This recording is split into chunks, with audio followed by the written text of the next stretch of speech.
JoJo, and today we're doing a little study vloggy, a little bit of work to do. I have like a entrepreneurship innovation online assignment that I have to do. I also have, let me think,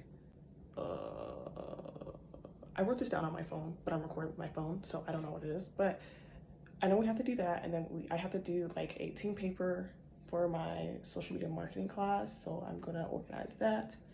I have to study for my Korean class because I have a lesson performance on Thursday, which is tomorrow, and I think that's pretty much it.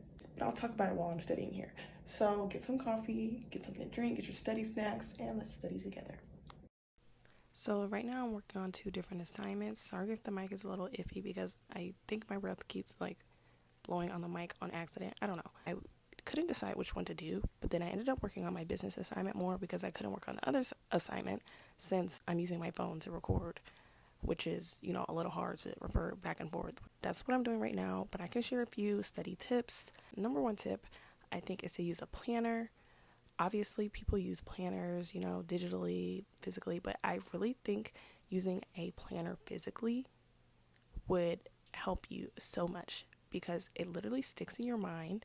You're able to use it better, and it just gives you a sense of routine to refer back to it every time you need something to go back to. Not only that, but you're writing it down, so it's definitely easier to just get that information inside of your head. Number 2 is to take advantage of GoodNotes 5. If you have an iPad or maybe a Samsung pad, I'm not sure if they have GoodNotes, but mostly an iPad, this is my favorite way to take notes. You're able to use different highlighters, edit PDFs, use your online textbooks, which you can get for free through different websites, hint, hint. And there's plenty of packs you can use if you can't even write well. Like, it's so good. It's paper-free, environmentally safe. It's cute, discreet, everything that you want in one little package. Number 3, definitely use the Pomodoro or Animedoro method, which is when you work for about 20 minutes and then you take a break for another 20. But I guess it depends. Sometimes you work for 40 and then you take a break for 20. It definitely depends on you. Number 4, extra tip just in case. I like to use the application Flora. You plant trees on Earth by focusing on your studying. It's also a Google Chrome extension, so it's really good.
No mustard.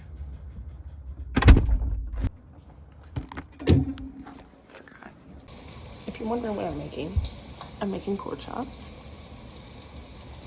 They are sizzling. Wait, you can't see them. They're right there. They're in the back.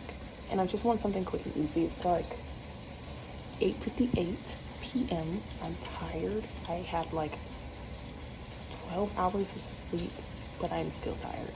I don't know. So we're making din before we go to bed. But I'm not really gonna go to sleep. I'm probably gonna study maybe a little bit and then watch a show and then go to sleep.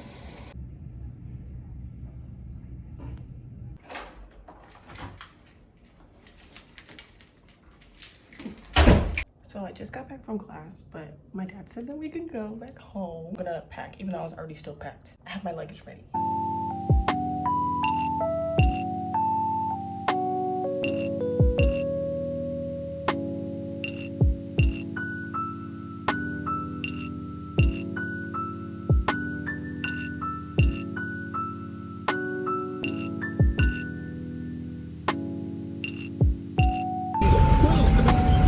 Talking about football, the wrong side of 30, but he's in his early 30s and talking about shoulder inflammation.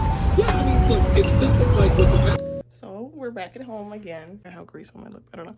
But, and I'm about to get comfy and just chill.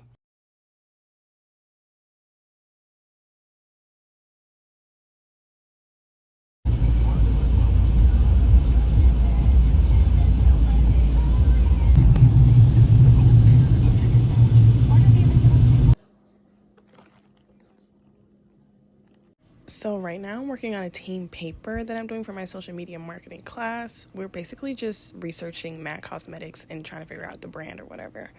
But it's pretty cool. So now I'm just getting ready to just do some extra work that I was supposed to do the day before. And I like to divide my work and divide my time. So definitely using the interleaved method where I distribute my topics on like alternate days of the week. It helps me organize my things, helps with repetition and memorization. And it's also best to associate your information with real life experiences. So like for analogies, maybe have something based on your real life. You should also focus on more so main topics and then having subtopics to that main topic. Create your own questions and create your own, guide for anything that you're studying, because it's also cool to act like you're a teacher because you're teaching yourself the own subject. Not only that, but I think the best thing that I've used so far as a student is this application called Emo. I believe this is the most beneficial because students get stressed. We have to check in on ourselves once in a while.